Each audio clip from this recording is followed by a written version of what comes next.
बिस्मिल्लाहिर्रहमानिर्रहीम। अस्सलाम वालेकुम वरहमतुल्लाहि वबरकातुहू। हमारा यह प्रोग्राम कोई भी गुनाह करने के बाद माफ़ी मांगने की मसनून दुआ के बारे में है। एक शख्स नबी करीम हज़रत मोहम्मद मुस्तफ़ा सल्लल्लाहु अलैहि वसल्लम की खिदमत में हाजिर हुआ और इसने अपने गुनाह पर अफसोस का इजहार किया।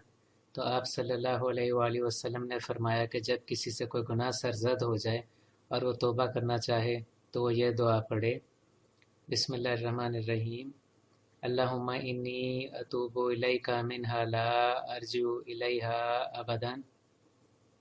इसका तर्जमा है, ए अल्लाह, मैं आपके सामने इस गुनाह से तौबा करता हूँ, फिर कभी ना लौटूंगा इसकी तरफ।